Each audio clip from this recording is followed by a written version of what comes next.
Selamat malam semuanya. Malam, Pak. Assalamualaikum Malam. warahmatullahi wabarakatuh. Waalaikumsalam Jadi, warahmatullahi wabarakatuh. Waalaikumsalam warahmatullahi wabarakatuh. videografi eh, sudah kita bahas pengertiannya minggu yang lalu, apa bedanya sinematografi dengan fotografi. Kemudian juga bagaimana fungsi daripada kamera video terhadap fungsinya yang dimanfaatkan oleh seorang videografer. Ada dua, yaitu dia mampu untuk memproduksi karya video, memproduksi untuk menciptakan suatu karya ya, sebagai media ekspresi kreatif. Yang kemudian yang keduanya adalah dia fungsi dokumentasi, di mana video tersebut mampu mengabadikan momen-momen spesial atau kejadian-kejadian yang penting di dalam sejarah kehidupan, baik itu personal ataupun suatu masyarakat. Ya. Kalau personal, contohnya misalnya perkawinan ataupun masa tumbuh kembang dari seorang anak, itu nanti akan cukup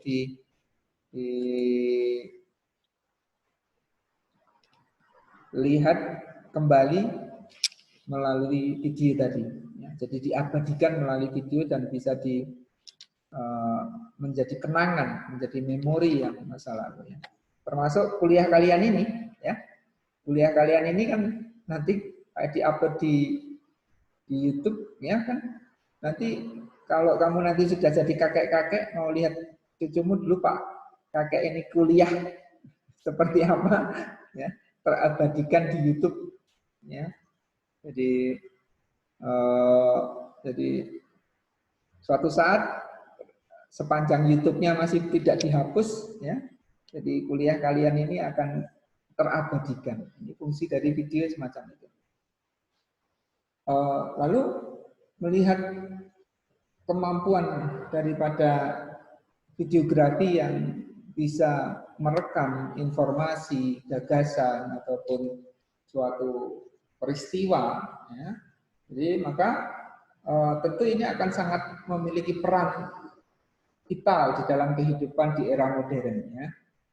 Nah, itu yang Pak Edi tugaskan di tugas 2. Bagaimana kalian mencoba untuk memahami apa peran vitalnya, lalu setelah memahami peran vitalnya, nah, kamu sebagai mahasiswa, sebagai calon desainer komunikasi visual yang diberikan kemampuan untuk membuat video yang tentu mengandung konten yang berkualitas, ya, mestinya nanti akan bisa memainkan peranmu sebagai seorang desainer pula di dalam kehidupan ini.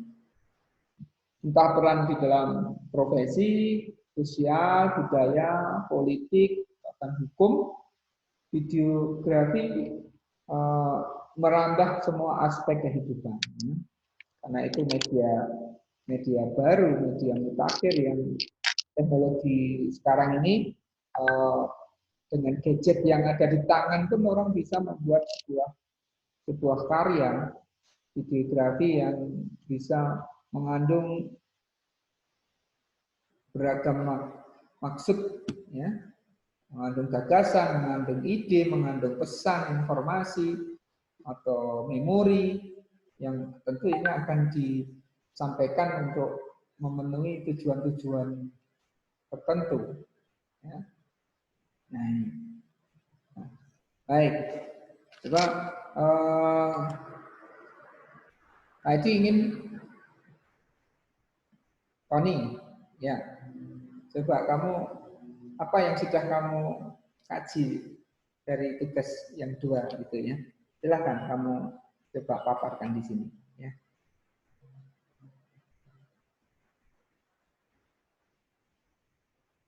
Suaranya belum anu. Suaranya Halo. Ya, Pak. ya. Jadi di dalam PowerPoint saya itu terdapat sesuai kemarin terdapat vital video, peran vital video, dalam bidang profesi, terus dalam bidang budaya, terus dalam bidang politik dan sosial. Di dalam bidang profesi saya mengangkat. Itu PowerPoint-nya nggak bisa kamu share? Oh, bisa Pak. Sekalian Boleh. aja nggak apa-apa. Ya.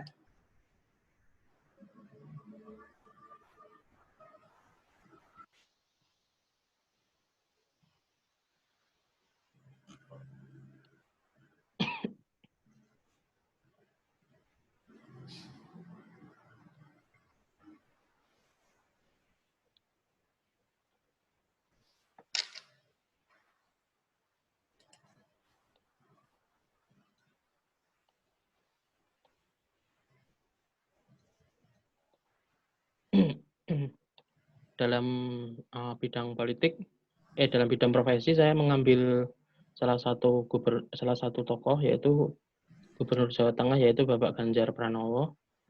Di sini peran vital video tersendiri digunakan oleh Bapak Ganjar untuk mendokumentasikan program-program ataupun kegiatan sehari-hari dalam bermasyarakat dan melayani masyarakat oleh Pak Ganjar Pranowo. Dan di dalam Instagram itu beliau menerima aspirasi masyarakat melalui komen-komen. Jadi keluh kesah masyarakat itu bisa ditanggapi langsung oleh Bapak Ganjar melalui komen ataupun DM. Seperti itu, Pak. Jadi benar-benar menggunakan video untuk mendokumentasikan program-program yang beliau kerjakan untuk masyarakat. Terus ini yang berkaitan dengan budaya. Ini adalah dokumentasi F5 budaya. Coba F5 supaya lebih besar. Oh, di full screen. Ini merupakan budaya Cap Gomek dari Singkawang, Kalimantan Barat yang didokumentasikan oleh seorang YouTuber traveler sekaligus stand-up komedian yaitu Zawin Nur. Dalam video tersebut, prosesi dari persiapan acara budaya tahunan Cap Gomek sampai dengan puncak acaranya itu di dalam video itu ada semua, Pak. Kalau tidak salah itu ada 3 part. Jadi dia mengangkat budaya Cap Gomek itu di Singkawang. Seperti itu. Terus ini dalam bidang sosial yang baru aja belum lama, ini bulan kemarin, ini merupakan program kitabisa.com. Jadi artis-artis, musisi-musisi itu bekerja sama untuk menggalang dana dalam pandemi COVID-19 ini dan disalurkan melalui kitabisa.com. Jadi musisi-musisi itu melakukan konser di rumah atau live di rumah, live YouTube menggunakan akunnya Najwa Shihab atau Narasi TV itu. Ketika live itu penggalangan dana ditransferkan atau dikasih rekening di bagian monitornya atau barcode untuk transfer itu pada tanggal 25 Maret sampai 28 Maret kemarin. Terus ini peran vital video dalam bidang politik. Ini waktu kampanye Pilpres itu Bapak Joko Widodo didokumentasikan oleh CNN. Jadi Bapak Joko Widodo menyampaikan visi misinya dalam memimpin negara dan diabadikan oleh CNN melalui video sehingga masih tahu dia disampaikan oleh Capres Joko Widodo. Seperti itu, Pak. Terus kesimpulannya, video sangat berperan penting dalam bidang profesi, sosial, budaya, dan politik. Dengan adanya video, kita lebih mudah mengekspresikan atau mengeksplor sesuatu agar bisa dinikmati atau tersampaikan ke banyak orang. Dokumentasi sangatlah penting dan memiliki nilai yang mahal dalam pelestarian budaya dan adat istiadat. Mungkin seperti itu, Pak. Oke. Ya, jadi sebenarnya masih banyak yang bisa dieksplor untuk peran kita video ini ya. Tapi tadi sudah cukup bagus disertai dengan beberapa contoh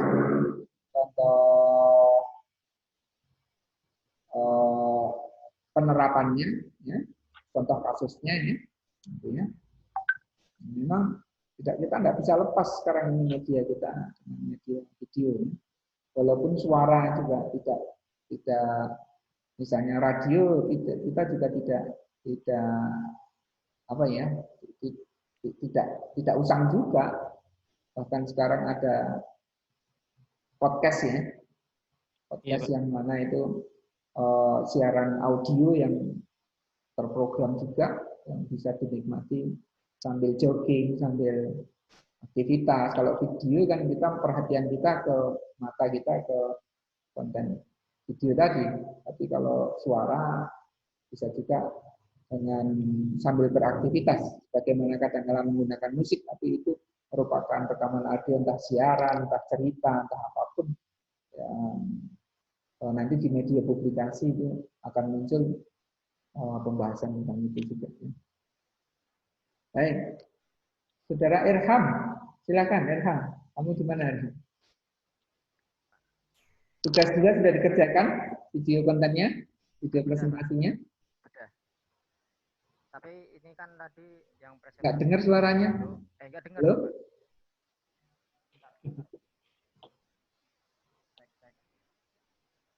Nggak dengar. Coba malah langsung pakai. Cek.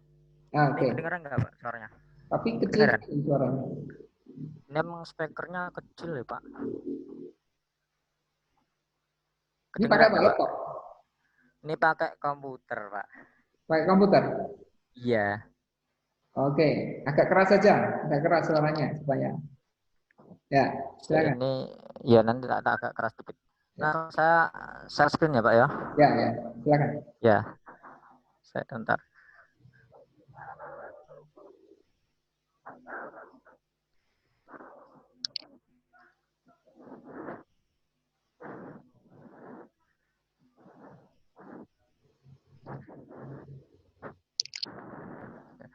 Ini kan presentasi tugas video 1 ya Pak ya.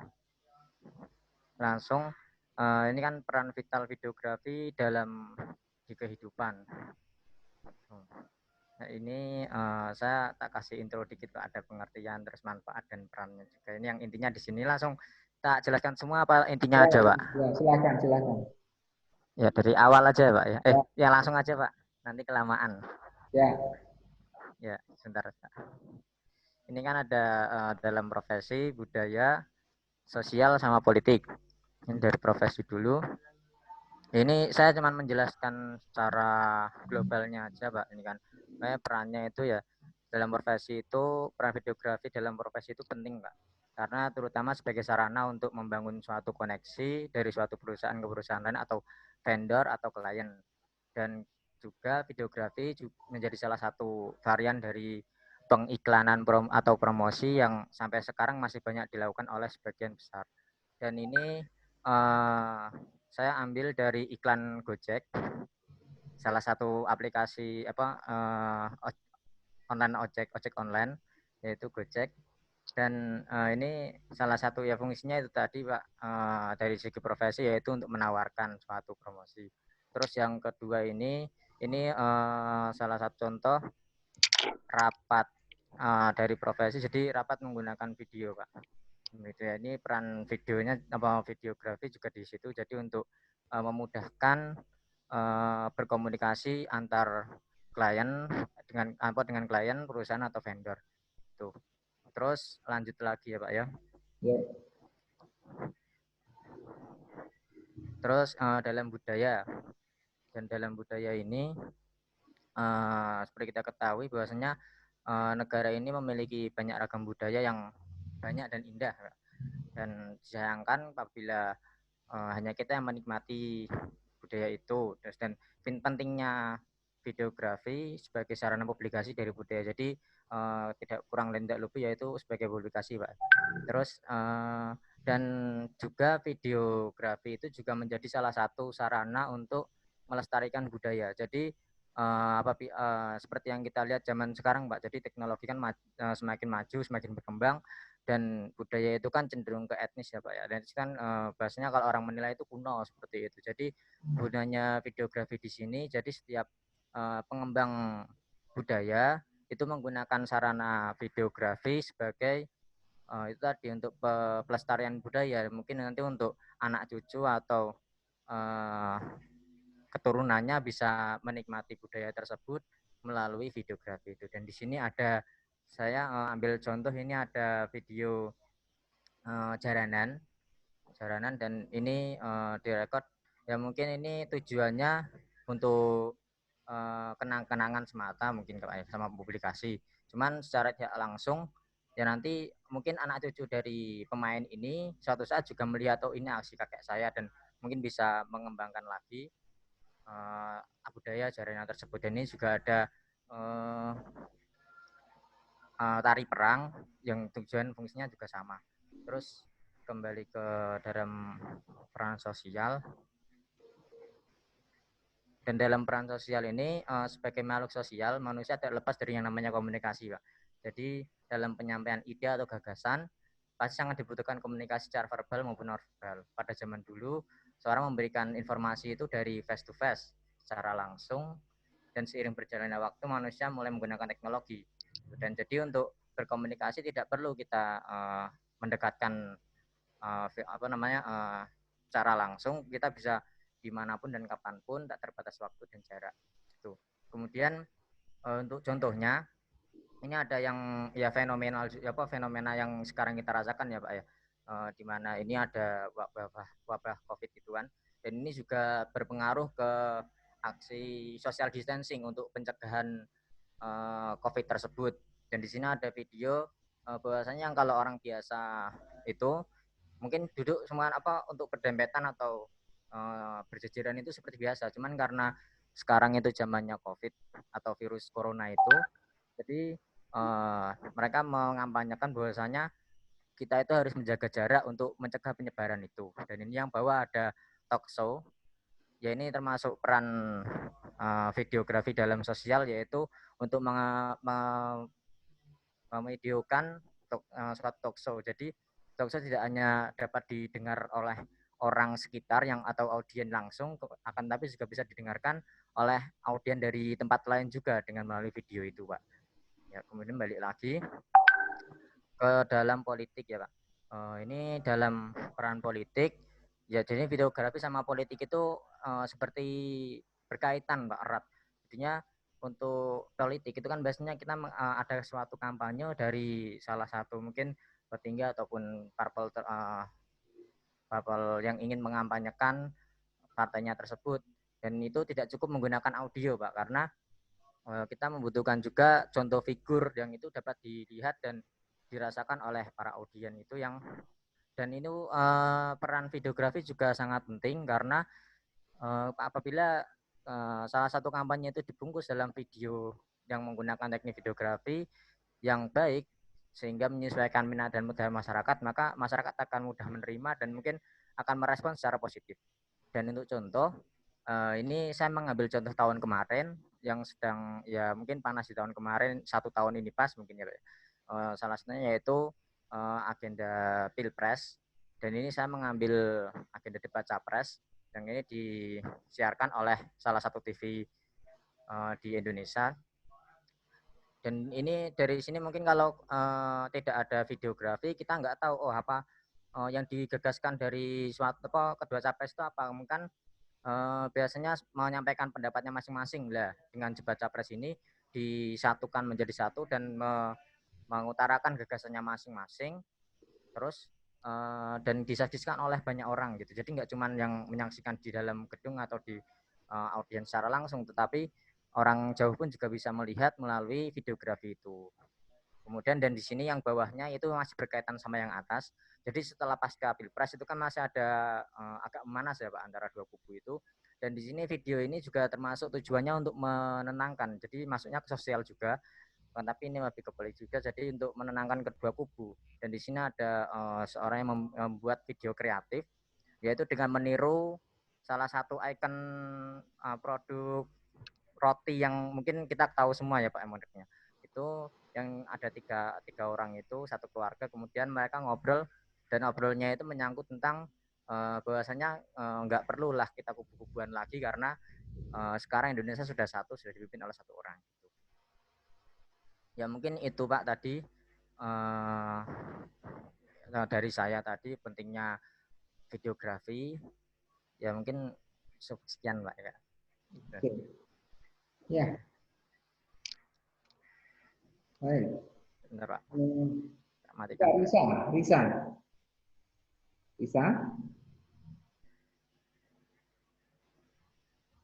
Risa dengar suara Pak Edi, Risa?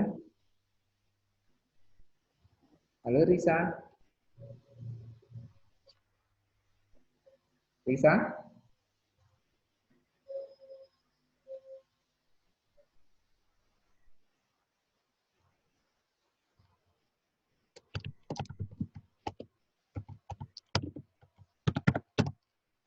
Risa?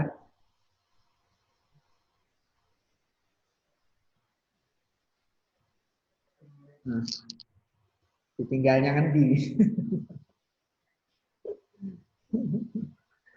Baik ya. Jadi apa namanya? Kalau misalnya kita lihat yang lain yang tadi belum dibahas itu, misalnya peran kitanya sekarang dalam dunia hukum, dalam dunia hukum. Tadi belum dibahas ya. Kalian ingat kan kasus Jessica? Kasus Jessica kan terungkapnya sianida dalam kasus Jessica itu karena rekaman CCTV. Jadi di situ akhirnya dunia video ini tidak hanya sebagai tontonan, tapi juga bisa menjadi evidence, ya, menjadi bukti suatu pengadilan, bukti di dalam pengadilan ya. Jadi melalui video forensik. Ya. Jadi ternyata bisa dianalisis keasliannya, kemudian ceritanya, ya. Jadi walaupun pada kasus Jessica Cyanida itu rekaman CCTV-nya dari jauh, tapi seorang ahli forensik bisa membuat satu kronologi cerita berdasarkan bukti-bukti dari gambar video tadi. Kemudian juga kasus-kasus pencurian, perampokan itu juga dari video. Jadi digital forensik ketika gambar-gambar tersebut dengan teknologi digital bisa mengungkap fakta suatu kejadian yang bisa menjadikan bukti dalam pengadilan. Ini peran dalam hukum. Jadi seorang videografer itu dia tidak hanya bisa membuat, tapi juga bisa membaca. Ya. Nah, masyarakat itu juga apresiasinya terhadap video sebenarnya sudah terdidik sejak kecil.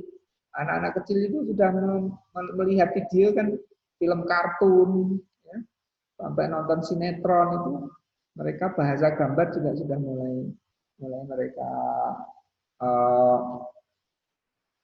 kuasai bahasa visual itu ya.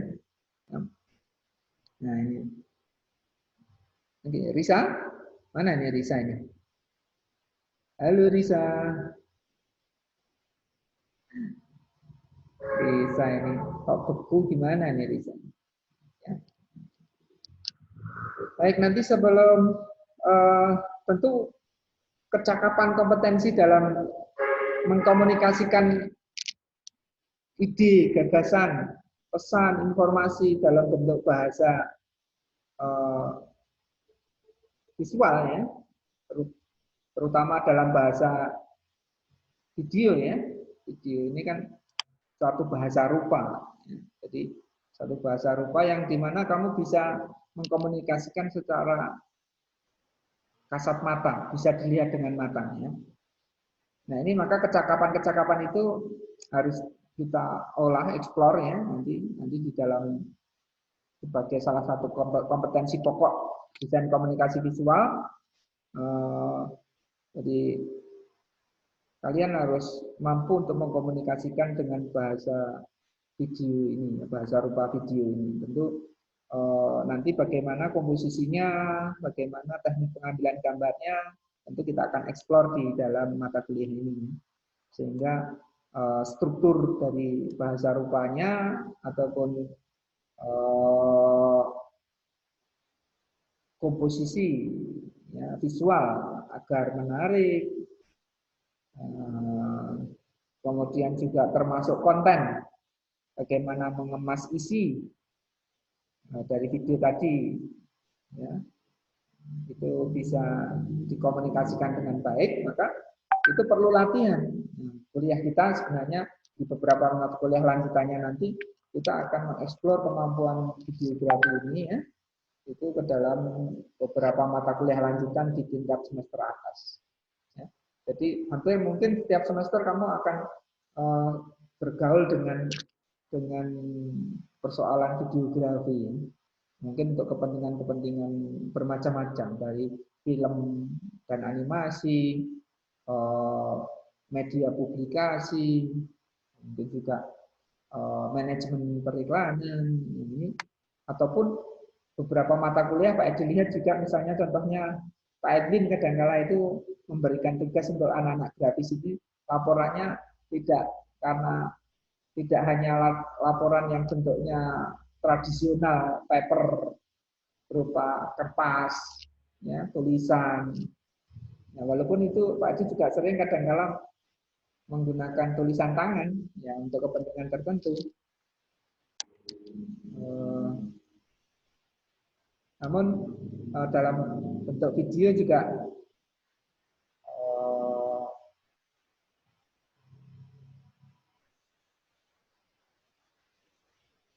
sering ditugaskan untuk itu. Aduh, koneksinya.